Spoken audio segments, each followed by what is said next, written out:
Скъпи приятели, брати и сестри, Христос възкресе! Ударението върху възкресението е характерна черта на евангелското поклонение и нашите проповеди. Древните представи за възкресението са били много легендарни, бихме казали, изобилстващи от митове. Гърците по-късно са отхвърлили всяка възможност за възкресение на тялото, говорили са само за възкресение на душата. Юдеите пък са вярвали в възкресение на тялото, но непроменено тяло. Христовото учение единствено разкрива истината за преобразеното тяло. Апостол Павел го нарича духовно тяло. Възкресението на Господ Исус Христос е залог за възкресението на вярващите, на всеки един от нас. Той каза: аз съм възкресението и живота. Който вярва в мен, макар и да умре, ще живее.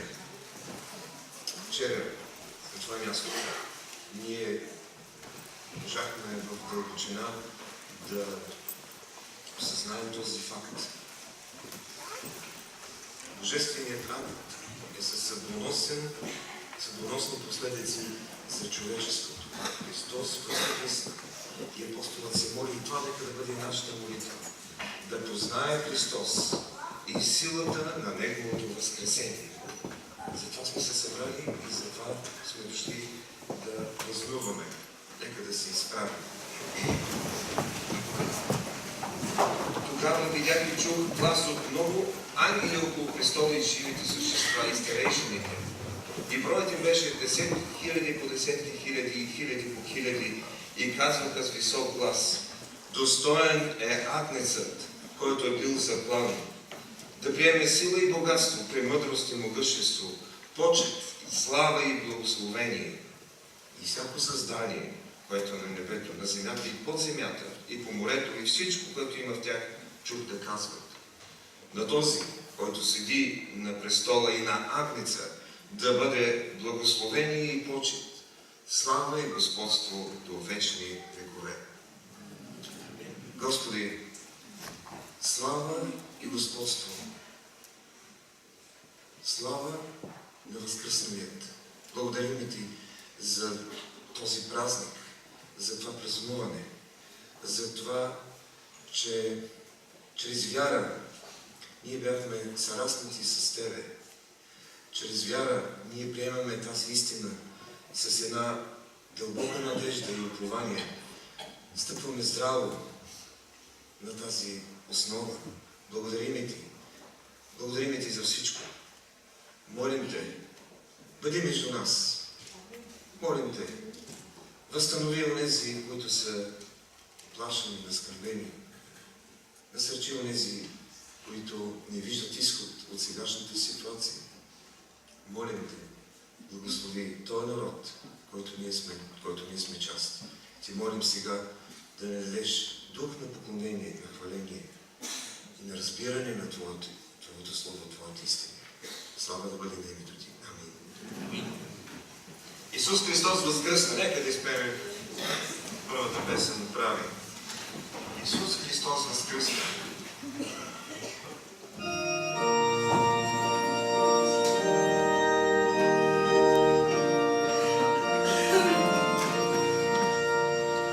Господи,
Ние продължаваме нашето хваление с песен 164.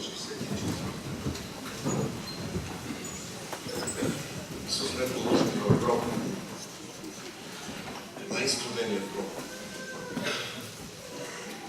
Да възкръсна в слава.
Ще прочетем ответно една част от първо послание на Коринтяни, 15 глава. Това е местото, където най-много се говори за възкресение. Ние ще прочетем 32-я ответен ночи. Може би така ще бъде изписан на екрана.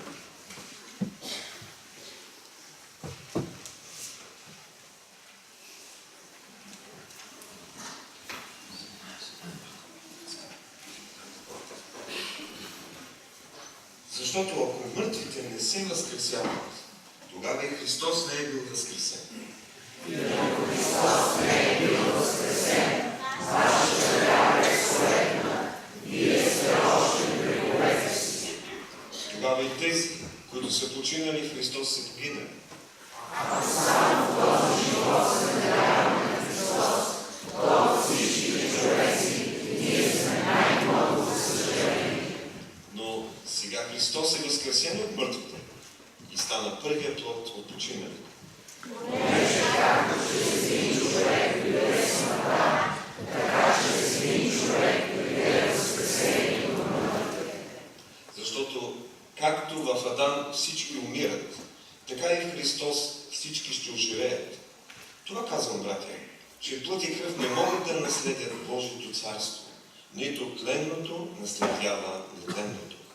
Ето казвам ви една тайна. Не всички ще починем, но всички ще се изменим. В един миг, в мигване на око при последната тръба, защото тя ще затръби и мъртвите ще възкръснат нетленни и ние ще се изменим. Защото това тленното трябва да се облече в тление и това смъртното да се облече в смърти. Когато това тленното се облече в нетление и това смъртното се облече в безсмъртие, тогава ще се сбъдне написаното слово. Попълната бе смъртта победоносно. О, смърт, къде е победата? О, смърт, къде е живото? Живото на смъртта е грехът, а силата на греха е закон. Но да благодарим народа, който ни дава победата чрез нашия Господ Исус Христос. Затова, възлюбени мои братя, бъдете твърди, непоколебими и преизобилвайте винаги Господното дело, като знаете, че в Господа трудът ви не е напразен. Бог ви благослови. Това слово за нас и ние, че изпеем още една песен. Жив е! Жив е! 161.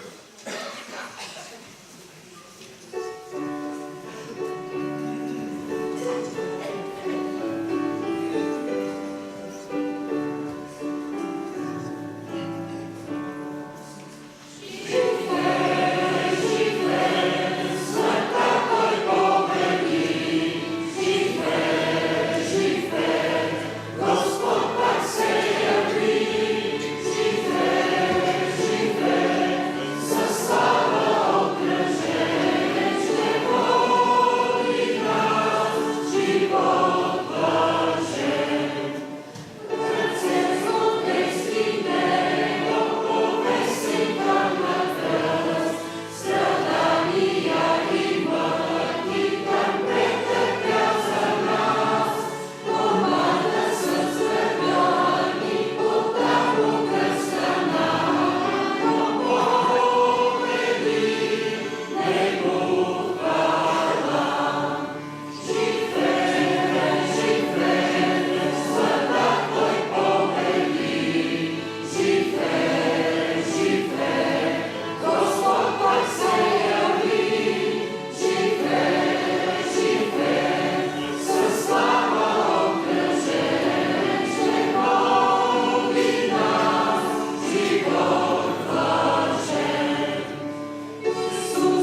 което каза апостол Павел, само химни духовни песни, такива, които можем да ги свирим с уста, с удоволствие.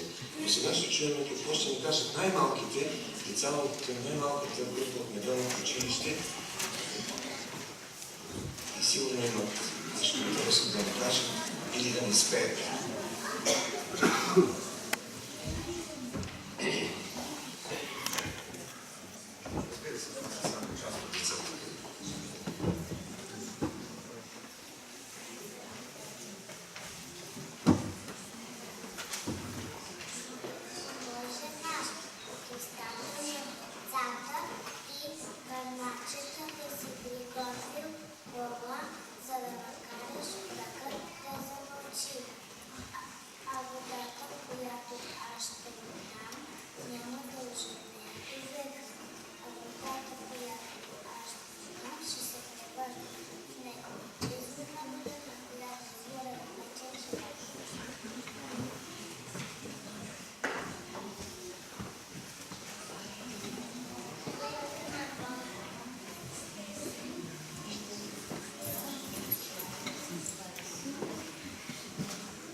Нека сега да се изправим да чуем Божието Слово, което за нас се намира на две места в Евангелието от Евангелист Марко, глава 16, първи до 11 стихове и Лука 24 глава.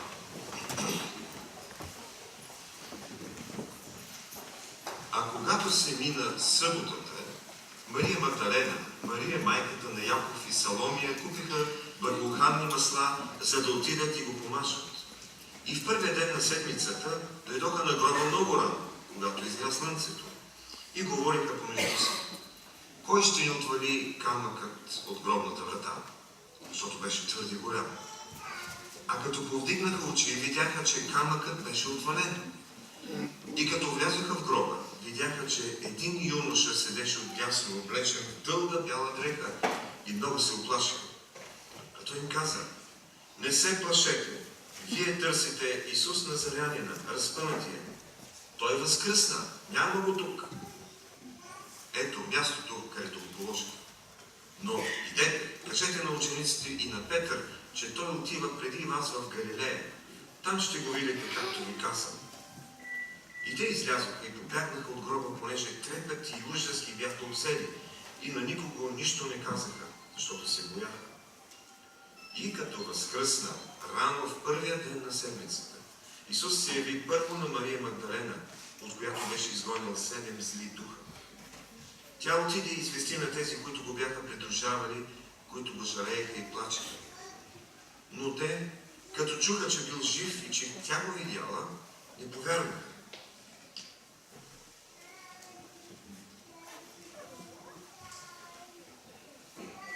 И когато говориха за това, сам Исус застана между тях и им каза: мир вам! Тези са думите, които ви говорих, когато бях още с вас, че трябва да се изпълни всичко, което е писано за мен в Моисеевия закон, в пророците и в псалмите. Тогава им отвори ума, за да разберат писанията. И им каза: така е писано, че Христос трябва да пострада и да възкръсне от мъртвите на третия ден. И че трябва да се проповядва в Неговото име покаяние и прощение на греховете между всички народи, като се започне от Йерусалим. Амин. И Бог да благослови своето слово. Нека се молим. Господи,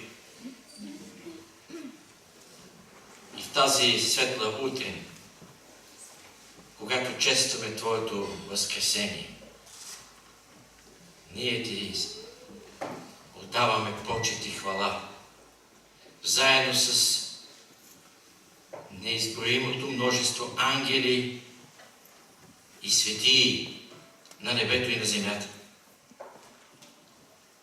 И ние искаме да се присъединим към това тържество, което е победата над смъртта в Твоето възкресение. Благодарим Ти, че си ни отворил очите да познаем тази истина. Тя да сгрее сърцата ни. Тя да ни оживи и върне към живот. Да търсим Тебе, Боже. И да получаваме всяко благословение, което си дал на тези, които Те обичат. Молим Те днешния ден. Помогни ни да се успокоим. Да, печал и мъка има в някой от нашите дома. Но там има и Твоят мир и ние го знаем и те свидетелстват за това. Да, грижи и болест има между нас. Но Ти ни даваш надежда, че с Твоята помощ можем да минем и през долината на мрачната сила. Господи, има и други проблеми. Има и други проблеми, които са дължат на нашите развалени взаимоотношения с близки, в семейство, с съседи, на работа. Молим Те, Твоето спасително дело да засегне чрез Духа Ти тези наранени места, за да бъдат изцелени. Молим Ти, изцели всяка рана, духовна и физическа. Молим Те, спасявай и прибавяй към Твоята църква, за да можем видим да се наслаждаваме на победата на Възкресение. Благослови дечиците ни. Благослови и всеки един от нас. Домовете ни. Пази домовете, Господи. Молим Те и разбира се за нашия народ. Да, той чества Твоето Възкресение. Но бихме искали да видим една истинска вяра в мнозинството на този народ. И това да обърне положението на този народ от безпътица в благоденствие. Имате ли, но преди всичко духовно. Молим Те за това. Благослави управителите на този народ. Президента, Министерския съвет, парламента, съдиите. Молим Те, дай им страх от Тебе, защото така те ще ръководят, управляват и съдят мъдро. Господи, осъзнаваме, че в днешния ден в този свят има и страдания, и война, и бежанци, които бягат. Молим се и за тях, те да Те познаят, бягайки от страданието. Молим Те с думите, които ни научи да казваме: Отче наш, който си на небесата, да се свети името Твое, да дойде царството Твое, да бъде волята Твоя, както на небето, така и на земята. Хлябът наш насъщни, дай го нам днес и прости дълговете наши, както и ние прощаваме на нашите длъжници.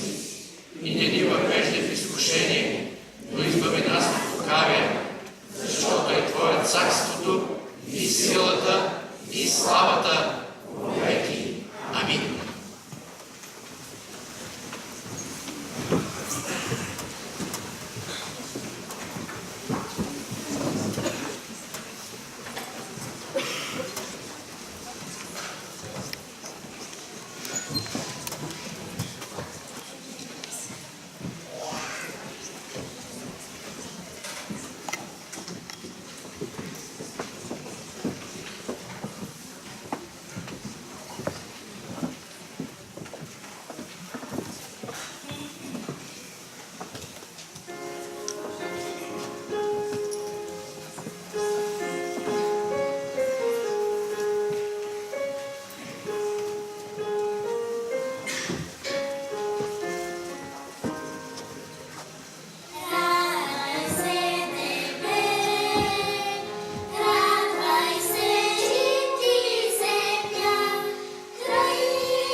Скъпи брати и сестри, скъпи приятели, Христос възкресе!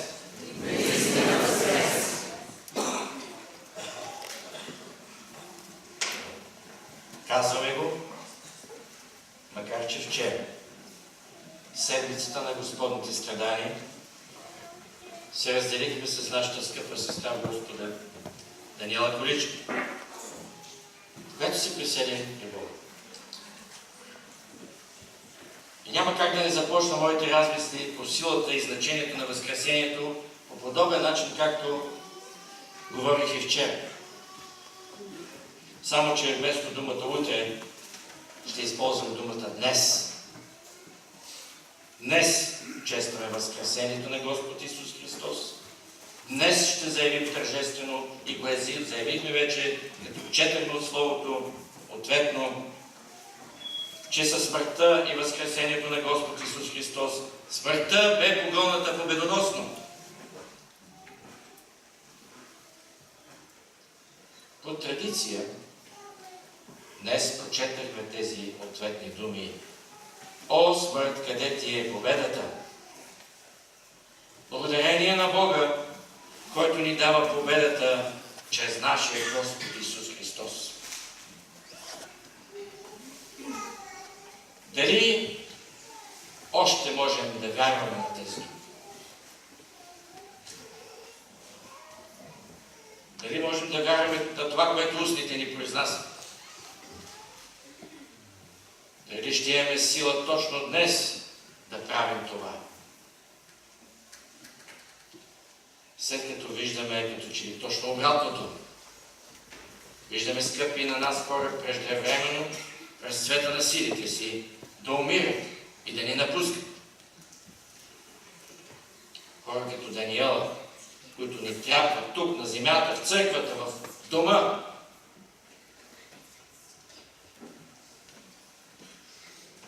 Но не само тя. Наскоро ние се разделихме с други наши мили, макар и в по-напреднала възраст. Но знаем, че в тези домове има болни. Сестра Мария Сарафова. Да, на преклонна възраст. Сестра Антонета Темито. В същото време аз загубих своя мил първи братовчет, своя Шури, братът на моята съпруга и своя много мил, скъп приятел, вярващ християнин, макар че не от тази църква. Тежко начало на една година за мен. До самия ден на Възкресение. И както отбеляза вчера пастир Димитър Количев, никой от нас не може да не желая да умира. И най-странното е, че и Бог не желая да умира. Добре, но тогава къде нещата се разминават между желание и реалност? Ако и всемогъщия Бог не желая да умираме, за какво тогава говорим? Остана ли още вяра в нас?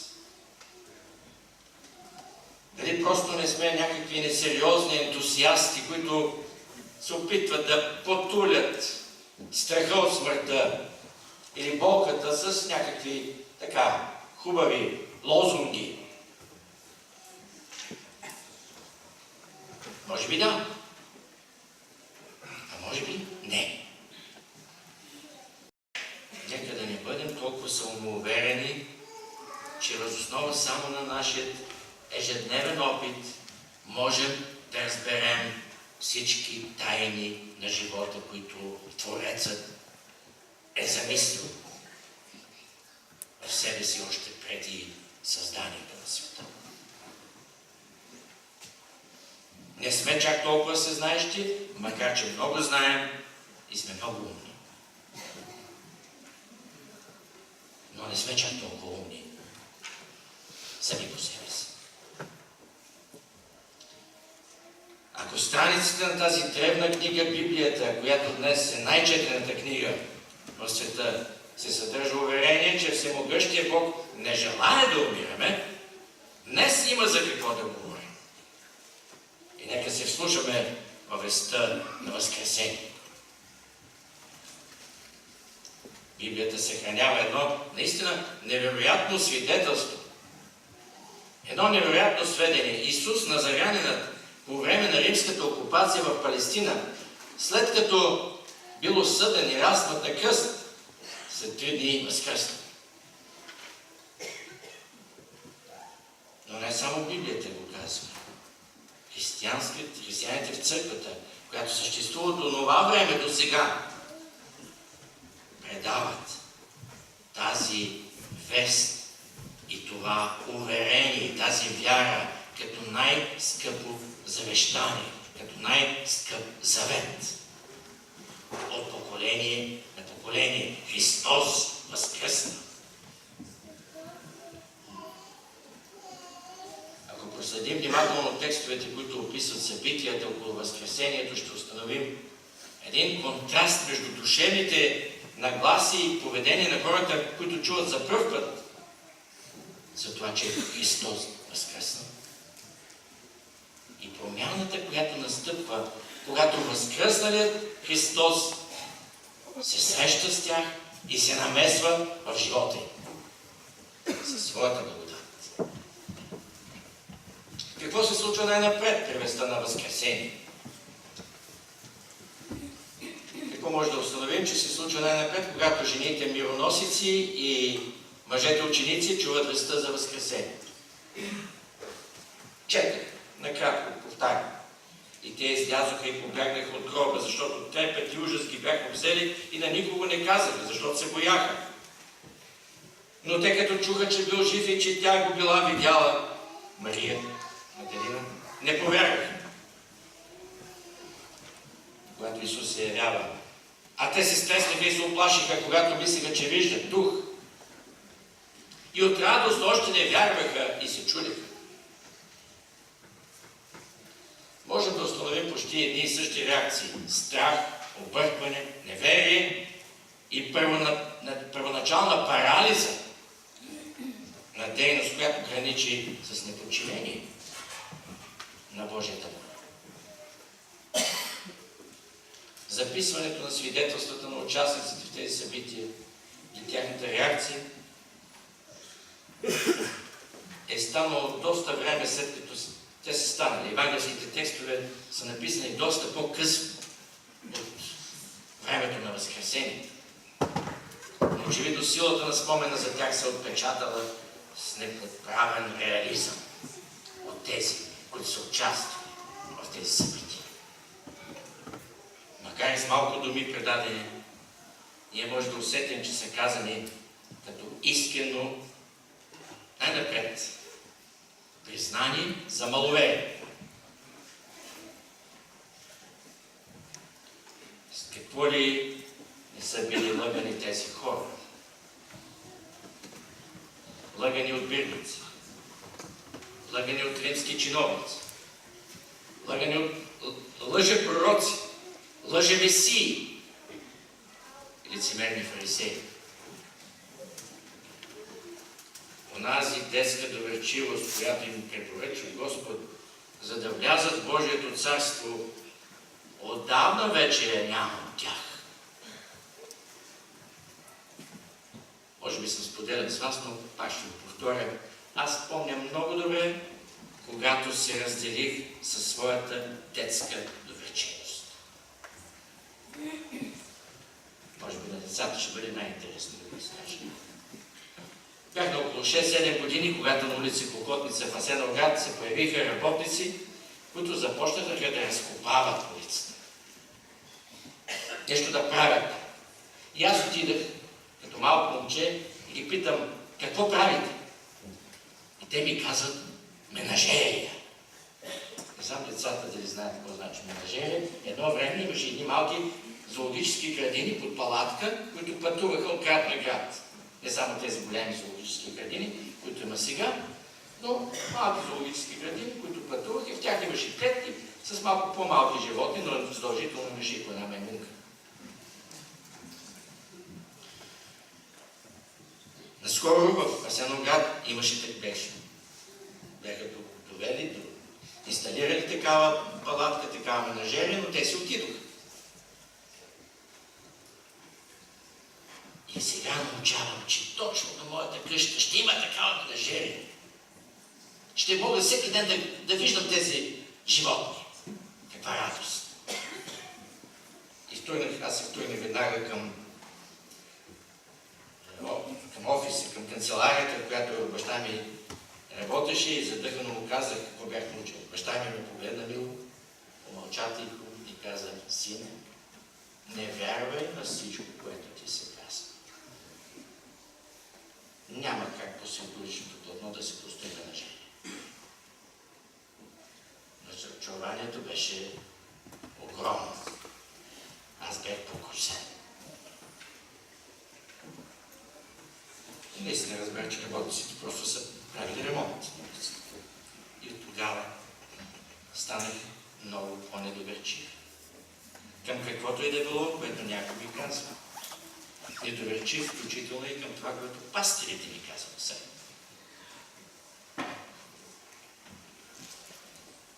А това последното вече е лошо. Не толкова за да не вярваш на пастирите, но да не вярваш на Божието Слово. И Господ Исус предупреждава всички, които съблазняват децата. Това да има много грешници, които са блазнили с лъжите си деца и млади хора. Така че те трудно да възприемат вестта на Възкресение. Казваме, че народът ни е безверен и атеистичен. Преди всичко народът ни е бил дълго време лъган. От идеолози, на политически илюзии, всякакъв вид шмекери и хитреци. За съжаление, тяхното нечестно мислене се е превърнало в образец на мислене на мнозинството от хората. Ние виждаме тази тенденция в почти всекидневните ни отношения с хората. Липса страх от Бога, липса и упование в Бога. Че Той ще уреди по-добре нещата от нашите дребни хитрости. И за съжаление, като че хората се чувстват по-уверени, когато се доверяват на лъжа. Ето това е тежкото наследство на нашия народ от времето на комунистическия режим. Но не само нашия народ влачи такова наследство. Такова наследство влачи целият човешки род.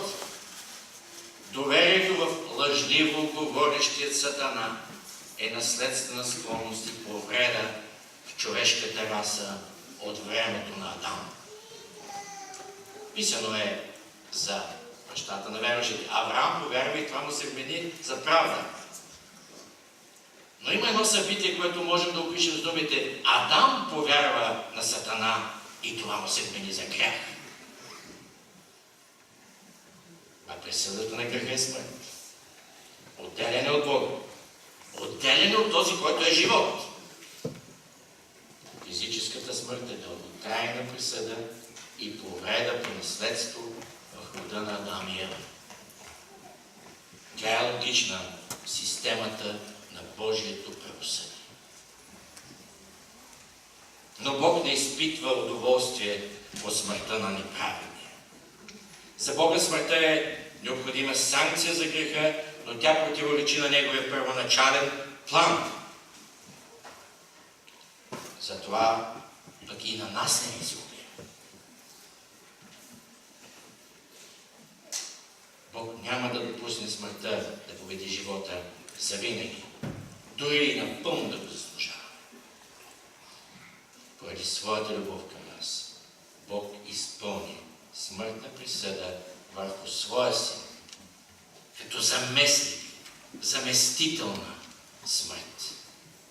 Както в духовен и юридически смисъл, с която той застана на нашето място на кръста. И само така става възможно, като вярваме в това, нашата духовна и юридическа смърт пред Бога, с Бога, да бъде победена и отменена. А веднъж изпълнено нашето наказание върху Него, Христос, Божия Син, Господ Исус трябваше да стане първият представител на новото творение, което е замислено преди създанието на света. Разбира се, Бог можеше да въздигне своя син и възстанови славата му само като дух. Пастир Никола спомена, че гърците са смятали, че ние като умрем, просто само това е единственото, което може да очакваме нашия дух да се върне към този, от когото презлизаме. И нищо повече, телото е покварено и недостойно. Но не такъв е библейският Бог. Не такъв е неговият план. И Христос стана изпълнител на този план. Христос, Божият Син, можеше да възстанови славата си само като духовно лице в Светата Троица. Само със своята единосъщна божествена природа, каквато има преди създанието на света. Но Бог има план и обещание за Божие царство, изпълнено с ново творение, и затова Божия Дух оживи и възкреси напълно мъртвеното тяло, като залог за нашето възкресение. Христос възкръсна. Какво се случва най-напред, когато хората чуят думата възкресение? Усмихват се. Да, пак ще празнуваме яйца, козунаци, евентуално агнешко. Но колко са тези, които вярват сериозно във възкресение? Дори и на нас, като Христови ученици, ни е необходимо известно време да се преборим със своята недоверчивост, със своето маловерие.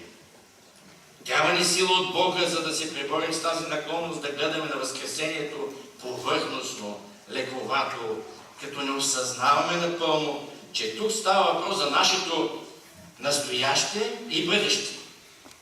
И това, че сме определени да влезем в Божието царство, като ново творение.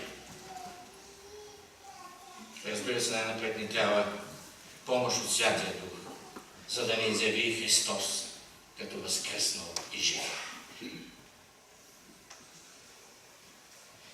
Какво се случва, когато Христос се изявява на учениците си като възкръснал и жив? Исус застана между тях и им каза: мир вам. Когато Христос се явява на учениците си като възкръснал и жив, той носи своята мир. Онзи мир, който превъзхожда всяко знание. Онзи мир, който светът не може да даде. Мира с Бога на оправданите чрез вяра.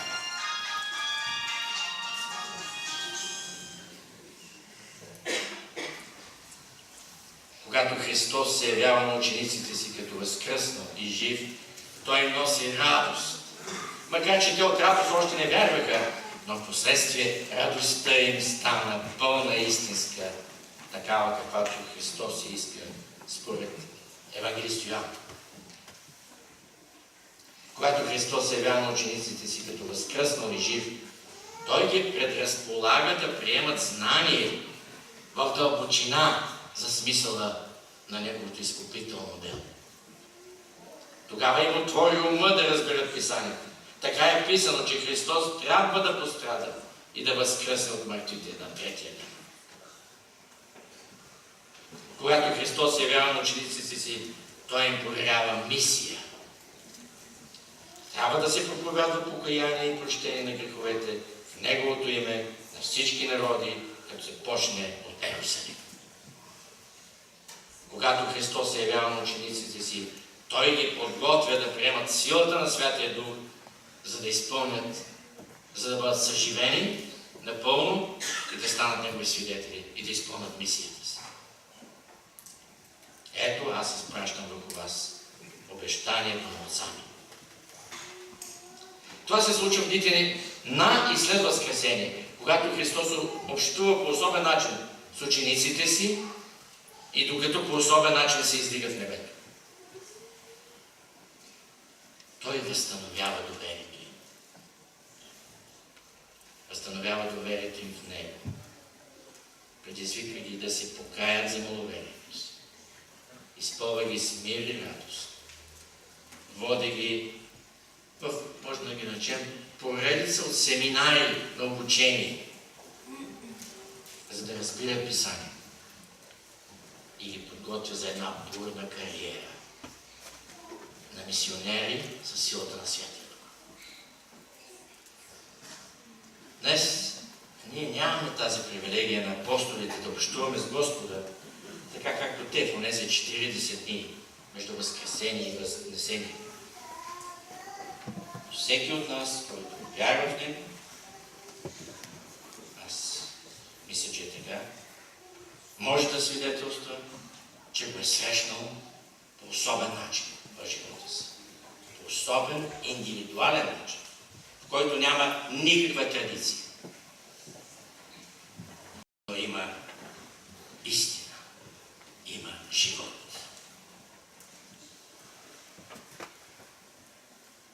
Какво се случва, когато срещнем възкръсналия Христос? Той влага истинска вяра в нас. Възстановява способността ни да вярваме. Да вярваме дори и на пастирите, ако те проповядват Словото. Разбира се, най-вече да вярваме на Неговото Слово. Това няма никаква традиция, само незаслужена милост.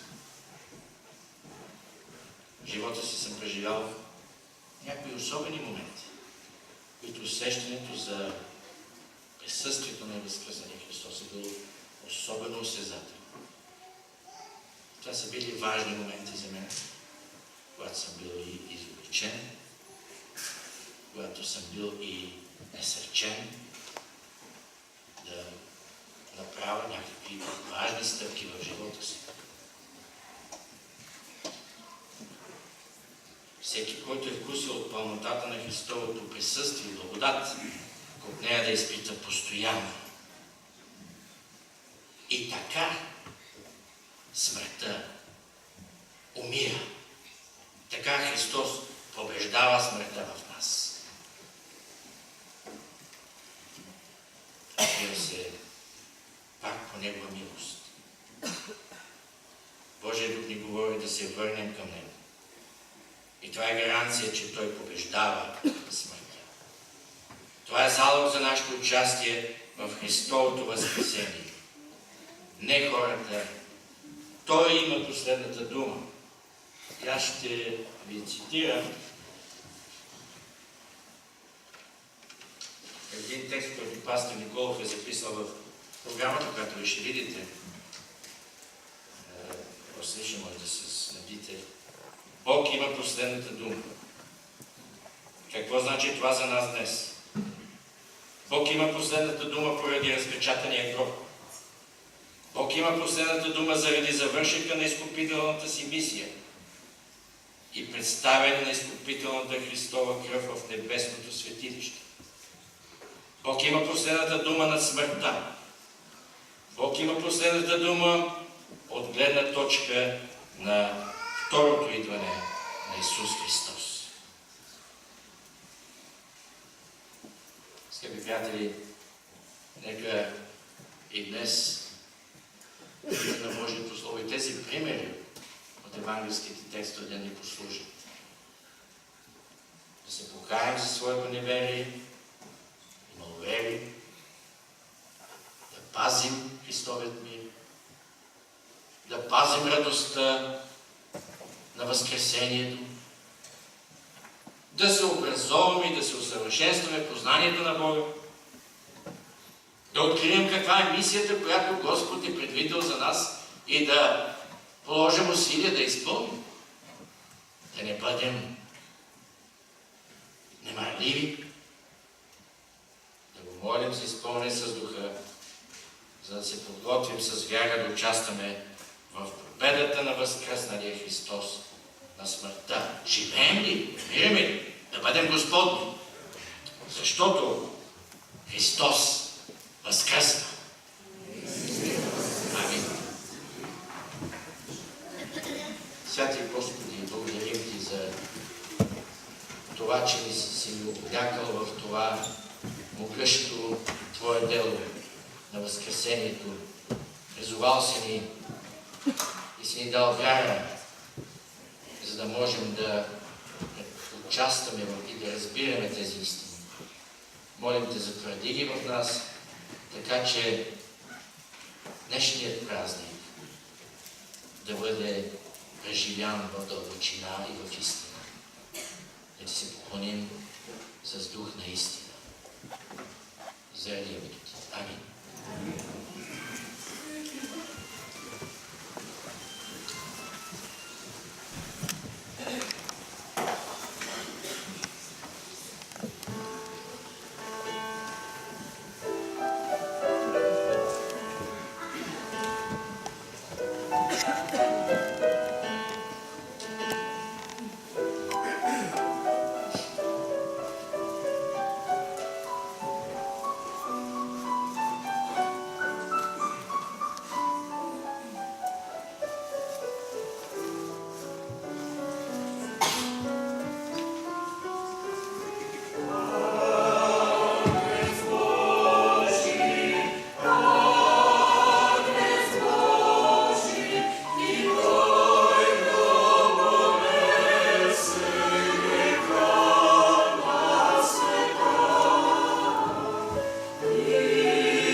Agnus Dei от Гонон. През седмицата на Христовите страдания имаше много фалш, но имаше и много истина. Нека да се припомня. Фалшива целувка, фалшив арест, фалшиви свидетели, фалшив процес. Но истински подигравки, истинско смирение, истински къмшици, истински тръни, истинска зависимост от Бога. Имаше фалшиви ученици, фалшиви отричания, фалшива справедливост, фалшив съд, фалшиво измиване на ръцете. Имаше истински кръст, истински пирони, истинска агония, истинска смърт, истинско прощение за всички. Имаше фалшива победа, фалшива надежда, фалшив живот, фалшиво разрешение, фалшива сигурност. Но в първия ден на седмицата дойде Божията победа, Божията надежда, Божият живот, Божията сигурност и защита в Исус Христос, нашия Господ. Затова можем да кажем всички заедно. Христос възкресе! Наистина.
сега и важни съобщения. Вече имаме на разположение новият бюлетин с програмата за месец май и там ще може да се осведомите за всички дейности на църквата през този месец. Редовните богослужения всеки неделен ден 10 часа сутрин, вечер 6 часа, както и тази вечер и следващите неделни дни. Младежките събрания. Тази седмица няма да има женско събрание, но ще има молитвено събрание.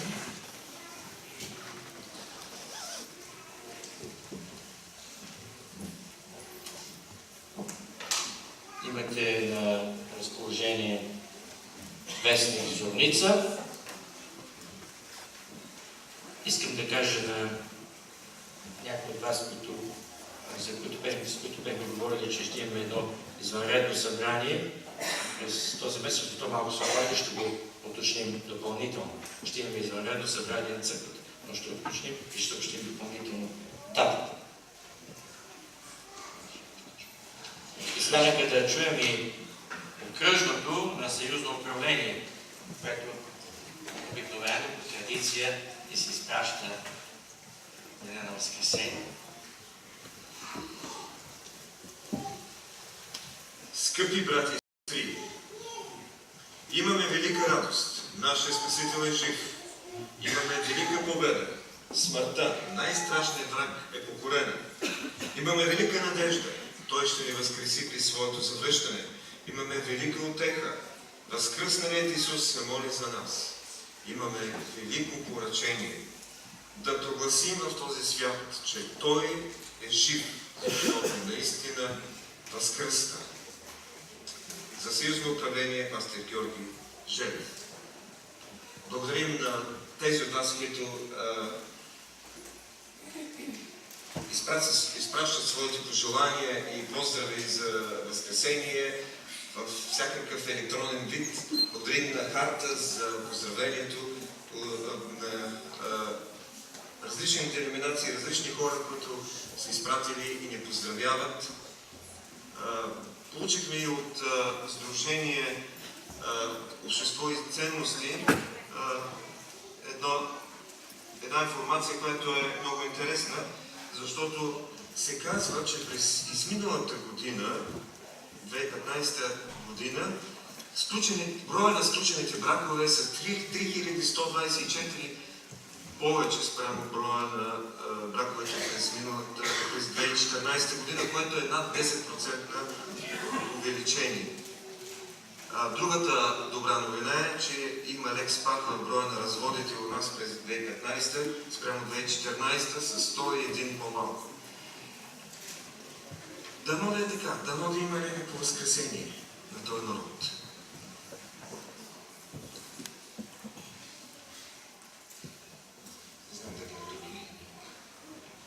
Мисля, че съобщихме. Вижте, моля ви, погледнете, всеки от вас може да снабди с бюлетин. Има две важни събития през този месец. Едното е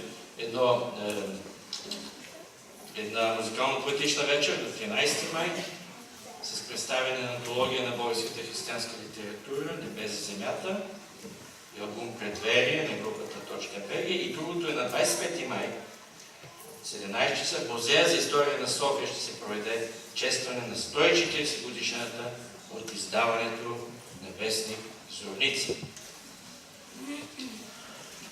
Мисля, че идва ред на последната песен, която ще съберем и даренията за Божието дело в тази църква. Бог прати своя син Исус.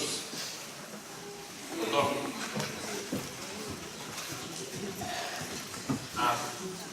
След богослужението сте поканени в трапезарията да сподели почерка и което обикновено също така продължаваме нашето общение след тържественото богослужение. Бог изпрати своя син Исус.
Благодата на възкръсналият Господ Исус Христос, любовта на Бог Отец, общението, ръководството и силата на животворящия Дух да бъде с всички нас.